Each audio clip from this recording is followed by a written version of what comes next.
ಮೀಸಲಾತಿ ವಿಚಾರಕ್ಕೆ ಸಂಬಂಧಪಟ್ಟಂತೆ ಇದೀಗ ಕಾಂಗ್ರೆಸ್ನಲ್ಲಿ ಜಟಾಪಟಿ ನಡೀತಾ ಇದೆ. ಎಡಗೈ ಸಮುದಾಯಕ್ಕೆ ಸಿಗುತ್ತಾ ಹಾಗಾದ್ರೆ ಒಳ ಮೀಸಲಾತಿಯ ನ್ಯಾಯ?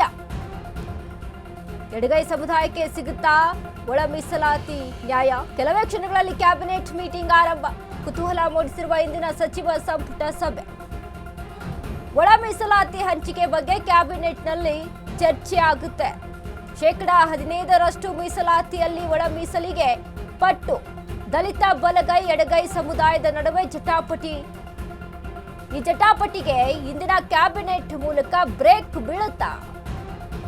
ನಿನ್ನೆ ಖರ್ಗೆ ಭೇಟಿ ಮಾಡಿದಂತಹ ದಲಿತ ಸಮುದಾಯದ ನಾಯಕರು ನೀವೇ ಹಂಚಿಕೊಳ್ಳಿ ಎಂದು ಸುಮ್ಮನಾಗಿದ್ದ ಮಲ್ಲಿಕಾರ್ಜುನ್ ಖರ್ಗೆ ಇಂದಿನ ಸಂಪುಟದಲ್ಲಿ ಒಳ ಮೀಸಲಾತಿ ಹಂಚಿಕೆಯೇ ಪ್ರಮುಖ ವಿಚಾರ ಆಗುತ್ತೆ ಕ್ಯಾಬಿನೆಟ್ ಮೀಟಿಂಗ್ನಲ್ಲಿ. ಈಗಾಗಲೇ ಒಳ ಮೀಸಲಾತಿ ವಿಚಾರಕ್ಕೆ ಸಂಬಂಧಪಟ್ಟಂತೆ ಜಟಾಪಟಿ ನಡೀತಾ ಇರುವಂತದ್ದು. ಇನ್ನೇನು ಕೆಲವೇ ಕ್ಷಣದಲ್ಲಿ ಕ್ಯಾಬಿನೆಟ್ ಮೀಟಿಂಗ್ ಆರಂಭ ಆಗುತ್ತೆ. ಕ್ಯಾಬಿನೆಟ್ ಮೀಟಿಂಗ್ ನಲ್ಲಿ ಮುನ್ನೆಲೆಗೆ ಇರುವಂತಹ ವಿಚಾರ ಅಂತ ಅಂದ್ರೆ ಒಳ ಮೀಸಲಾತಿ ವಿಷಯಕ್ಕೆ ಸಂಬಂಧಪಟ್ಟಂತೆ. ಸೊ ನಿನ್ನೆ ಅಷ್ಟೇ ಮಲ್ಲಿಕಾರ್ಜುನ್ ಖರ್ಗೆ ಅವರನ್ನ ಭೇಟಿ ಮಾಡಿದ್ರು ಹಲವಾರು ನಾಯಕರು. ಈ ವಿಚಾರಕ್ಕೆ ಸಂಬಂಧಪಟ್ಟಂತೆ ಸಹಿತ ಅಲ್ಲಿ ಮೀಟಿಂಗ್ ಆಗುತ್ತೆ ದಲಿತ ಬಲಗೈ ಎಡಗೈ ಸಮುದಾಯದ ನಡುವೆ. ಈ ಜಟಾಪಟಿಗೆ ಇಂದಿನ ಕ್ಯಾಬಿನೆಟ್ ಮೂಲಕ ಬ್ರೇಕ್ ಬೀಳುತ್ತಾ ಹಾಗಾದ್ರೆ? ನನ್ನ ಖರ್ಗೆ ಭೇಟಿ ಮಾಡಿದಂತ ದಲಿತ ಸಮುದಾಯದ ನಾಯಕರು ನೀವೇ ಹಂಚಿಕೊಳ್ಳಿ ಎಂದು ಸುಮ್ಮನಾಗಿದ್ದ ಮಲ್ಲಿಕಾರ್ಜುನ್ ಖರ್ಗೆ ಇಂದಿನ ಸಂಪುಟದಲ್ಲಿ ಒಳ ಮೀಸಲಾತಿ ಹಂಚಿಕೆಯ ಪ್ರಮುಖ ವಿಚಾರ ಆಗುತ್ತೆ. ಇದೀಗ ಸರ್ಕಾರಿ ಹುದ್ದೆಗಳ ನೇಮಕಾತಿಯಲ್ಲೂ ಸಹಿತ ಒಳ ಮೀಸಲಾತಿಯ ಪಾಲನೆ ಮಾಡದೇ ಇರುವುದು ಇದೀಗ ಸಾಕಷ್ಟು ಆಕ್ರೋಶಕ್ಕೆ ಕಾರಣ ಆಗಿರುವಂತದ್ದು. ಒಳ ಮೀಸಲಾತಿ ಸೂತ್ರ ಒಂದನ್ನು ನಾವಿಲ್ಲಿ ಗಮನಿಸಿ ನೋಡಿದ್ರೆ ಎಡಗೈ 5, ಬಲಗೈ 5%, ಸ್ಪೃಶ್ಯ 4%. ಎಡಗೈ ಬಲಗೈ ಜಾತಿಗಳಿಗೆ 5% ಕಡಿತ ಮಾಡಿದಲ್ಲಿ ಕೊಲಂಬೋಗೆ ಅತಿ ಹೆಚ್ಚು ನಷ್ಟ ಆಗುತ್ತೆ. 0.5% ಕಡಿತ ಮಾಡಿದ್ರೆ ಕೊಲಂಬೋ ಅಂತ ಅಂದ್ರೆ ಕೊರಚ, ಲಂಬಾಣಿ, ಬೋವಿ ಸಮುದಾಯಗಳು ಬರುತ್ತೆ ಅಲ್ಲಿ. ಇನ್ನು ಒಳ ಮೀಸಲಾತಿ ಸೂತ್ರ 2ರಲ್ಲಿ ನಾವು ನೋಡಿದ್ರೆ ಎಡಗೈ 6%, ಬಲಗೈ 5%, ಸ್ಪೃಶ್ಯ 4%. ಅಂದ್ರೆ ಬಲಗೈಗೆ -1 ಆಗುತ್ತೆ, ಸ್ಪೃಶ್ಯಗೆ -1 ಆಗುತ್ತೆ. ಸೂತ್ರ 3ಅನ್ನ ಗಮನಿಸಿದ್ರೆ ಎಡಗೈ 5%, ಬಲಗೈ 5%, ಸ್ಪೃಶ್ಯ 5%. ಅಂದ್ರೆ ಸಮವಾಗಿ ಇಲ್ಲಿ ಹಂಚಿಕೆ ಆಗುತ್ತೆ. 15% ಒಳ ಮೀಸಲಾತಿಯಲ್ಲಿ ಇದೀಗ ಸಮವಾಗಿ ಹಂಚಿಕೆ ಆಗುತ್ತೆ ಸೂತ್ರ 3ರಲ್ಲಿ ನಾವು ಗಮನಿಸಿ ನೋಡಿದಾಗ. ಬಟ್ ಎಡಗೈಗೆ ಒಂದ್ ರೀತಿಯಾದಂತ ಅಂದ್ರೆ ಸಮವಾಗಿ ಹಂಚಿಕೆ ಆಗ್ಬೇಕು ಅನ್ನುವಂತ ವಿಚಾರಕ್ಕೆ ಸಂಬಂಧಪಟ್ಟಂತೆ ಅದೇ ನಿಟ್ಟಿನಲ್ಲಿ ಸರ್ಕಾರಿ ಹುದ್ದೆಗಳ ನೇಮಕ ಸಹಿತ ಆಗ್ಬೇಕಾಗುತ್ತೆ.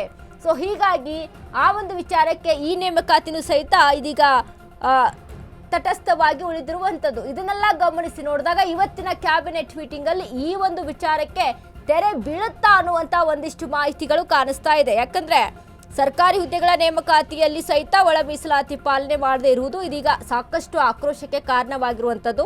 ಒಳ ಮೀಸಲಾತಿ ವಿಚಾರವಾಗಿ ಎಡಗೈ ಮತ್ತು ಬಲಗೈ ನಾಯಕರ ನಡುವೆ ಜಟಾಪಟಿಗಳು ತೀವ್ರಗೊಂಡಿದೆ. ಸಮಸ್ಯೆ ತಾರಕಕ್ಕೇರಿದ ಹಿನ್ನೆಲೆಯಲ್ಲಿ ಎಐಸಿಸಿ ಅಧ್ಯಕ್ಷ ಮಲ್ಲಿಕಾರ್ಜುನ್ ಖರ್ಗೆ ಅವರನ್ನ ಬಲಗೈ ಹಾಗೂ ಎಡಗೈ ಸಮುದಾಯದ ನಾಯಕರು ಭೇಟಿ ಮಾಡಿದ್ರು. ಸಚಿವ ಕೆಎಚ್ ಮುನಿಯಪ್ಪ, ಆರ್ಬಿ ತಿಮ್ಮಾಪುರ್, ಮಾಜಿ ಸಚಿವ ಎಚ್ ಆಂಜನೇಯ, ಶಾಸಕ ನೆಲಮಂಗಲ ಶ್ರೀನಿವಾಸ್ ಧರ್ಮಸೇನಾ ಭೇಟಿ ಮಾಡಿದ್ರು. ಅವರು ಭೇಟಿ ಮಾಡಿ ಮಾತುಕತೆ ಸಹಿತ ನಡೆಸಿದ್ದಾರೆ. ಇದಕ್ಕೂ ಮುನ್ನ ಸಚಿವ ಡಾಕ್ಟರ್ ಎಚ್.ಸಿ. ಮಹದೇವಪ್ಪ ಹಾಗೂ ಡಾಕ್ಟರ್ ಜಿ ಪರಮೇಶ್ವರ್ ಸಹಿತ ಭೇಟಿಯನ್ನ ಮಾಡಿದ್ರು ಎಐಸಿಸಿ ಅಧ್ಯಕ್ಷ ಮಲ್ಲಿಕಾರ್ಜುನ್ ಖರ್ಗೆ ಅವರನ್ನ. ಸೊ ಒಳ ಮೀಸಲಾತಿ ಜಟಾಪಟಿ ತೀವ್ರಗೊಂಡ ಹಿನ್ನೆಲೆಯಲ್ಲಿ ಪ್ರತಿಕ್ರಿಯೆ ನೀಡದೆ ಸಚಿವ ಪ್ರಿಯಾಂಕ್ ಖರ್ಗೆ ಸಹಿತ ಅಲ್ಲಿ ಪ್ರತಿಕ್ರಿಯೆಯನ್ನ ನೀಡಿದ್ದಾರೆ.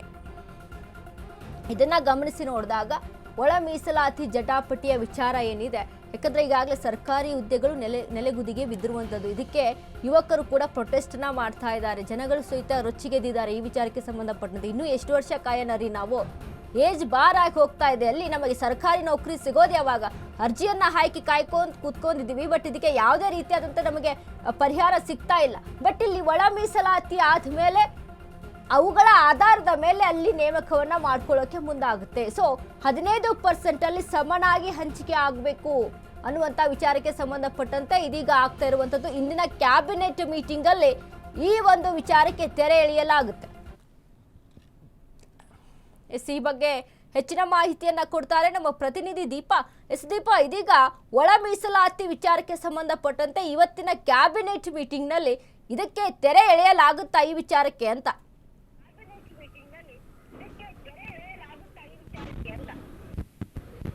ವನಿತಾ ಇವತ್ತು ಸಂಪುಟ ಸಭೆಯಲ್ಲಿ ಮೀಸಲಾತಿ ಕುರಿತಂತೆ ಅಂದ್ರೆ ಕೊಡುವಂತಹ ನಿಟ್ಟಿನಲ್ಲಿ ಒಂದಿಷ್ಟು ಚರ್ಚೆ ಸಾಧ್ಯತೆಗಳು ಇವೆ. ಏನು ನಿಲ್ಲಿಸಲಾಗಿತ್ತು ಒಳ ಮೀಸಲಾತಿಯನ್ನ, ಆದ್ರೆ ಅದು ಕೋರ್ಟ್ ನಲ್ಲಿದೆ, ರೋಸ್ಟರ್ ಕೂಡ ಅಪ್ಲೈ ಆಗ್ಬೇಕು. 17%ಗೆ ತಡೆಯಾಜ್ಞೆಯನ್ನ ನೀಡಿದೆ. ಜೊತೆಗೆ ಅದನ್ನ ಸದ್ಯಕ್ಕೆ ಮುಂದುವರಿಸುವುದು ಬೇಡ ಅನ್ನುವಂತಹ ನಿಟ್ಟಿನಲ್ಲಿ ಅದು ಅಲ್ಲಿಗೆ ನಿಂತಿರುವಂತದ್ದು. ಈ ನಿಟ್ಟಿನಲ್ಲಿ ಇರುವಂತಹ 15% ಅಲ್ಲೇ ಯಾವ ರೀತಿಯಾಗಿ ಎಡಗೈ ಬಲಗೈ ಮತ್ತೆ ಇತರೆ ಸಮುದಾಯಗಳಿಗೆ ನೀಡಬಹುದು ಈ ಒಂದು ಒಳ ಮೀಸಲಾತಿಯನ್ನ ಅನ್ನುವಂತಹ ನಿಟ್ಟಿನಲ್ಲೂ ಕೂಡ ಚರ್ಚೆ ಆಗುತ್ತೆ. ಈ ಸಂಬಂಧ ಈಗಾಗಲೇ ಸಿಎಂ ಸಿದ್ದರಾಮಯ್ಯ ಅವರು ಕೂಡ ನಿವೃತ್ತ ನ್ಯಾಯಮೂರ್ತಿ ನಾಗಮೋಹನ್ ದಾಸ್ ಅವರನ್ನು ಕೂಡ ಕರೆಸಿಕೊಂಡು ಒಂದಿಷ್ಟು ಚರ್ಚೆಯನ್ನ ಇವತ್ತು ವಿಧಾನಸೌಧದಲ್ಲಿ ನಡೆಸಿರುವಂತದ್ದು. ಬಹುತೇಕವಾಗಿ ಏನು ಇಲ್ಲಿಯ ತನಕ 15% ಎಲ್ಲ ಆ ಒಂದು ಜಾತಿಗಳಿಗೂ ಕೂಡ ಅಪ್ಲೈ ಆಗ್ತಾ ಇತ್ತು. ಅದರಲ್ಲಿ ಇದೀಗ ಡಿವೈಡೇಷನ್ ಮಾಡ್ಬೇಕು ಅನ್ನುವಂತಹ ನಿಟ್ಟಿನಲ್ಲೂ ಕೂಡ ಒಂದಿಷ್ಟು ಚರ್ಚೆ ಆಗಿತ್ತು. ನೆನೆಯೂ ಕೂಡ ಮ್ಯಾರಥಾನ್ ಮೀಟಿಂಗ್ಗಳು ಮುಂದುವರೆದಿತ್ತು. ಪ್ರಮುಖವಾಗಿ ಏನು ಹೊಸ ಒಳ ಮೀಸಲಾತಿಯನ್ನ ಜಾರಿ ಮಾಡಲಾಗಿತ್ತು ಸರ್ಕಾರ, ಅದರಲ್ಲಿ 6-6-5 ಅನುಪಾತದಲ್ಲಿ ನೀಡಲಾಗಿತ್ತು. ಅದೇ ರೀತಿಯಾಗಿ ಇರುವಂತಹ 15% ನಲ್ಲೇ ಸಂಪುಟ ತೀರ್ಮಾನ ಮಾಡುತ್ತಾ ಅನ್ನುವಂತಹದ್ದು ಕೂಡ ಸದ್ಯಕ್ಕೆ ಕುತೂಹಲ ಇದೆ. ಆದ್ರೆ ಒಂದಿಷ್ಟು ಬಲಗೈ ಮತ್ತೆ ಎಡಗೈ ಸಮುದಾಯಗಳು ಸದ್ಯಕ್ಕಂತೂ ಆದ್ರೆ ಈ ಒಂದು ಮೀಸಲಾತಿಯನ್ನ ಬೇಕು ಅನ್ನುವಂತಹದ್ದು ಇದೆ, ಬೇಡ ಅನ್ನುವಂತಹದ್ದು ಕೂಡ ಸಮುದಾಯಗಳು ಹೇಳ್ತಾ ಇದೆ. ಈ ನಿಟ್ಟಿನಲ್ಲಿ ಸಿಎಂ ಸಿದ್ದರಾಮಯ್ಯ ಯಾವ ರೀತಿಯಾದಂತಹ ನಿರ್ಧಾರವನ್ನ ಇವತ್ತು ಸಂಪುಟದಲ್ಲಿ ತೆಗೆದುಕೊಳ್ತಾರೆ ಅನ್ನುವಂತಹದ್ದು ಕೂಡ ಮುಖ್ಯವಾಗುತ್ತೆ. ವನಿತಾ, ಥ್ಯಾಂಕ್ ಯು ದೀಪಾ ನಿಮ್ಮೆಲ್ಲ ಮಾಹಿತಿಗೆ.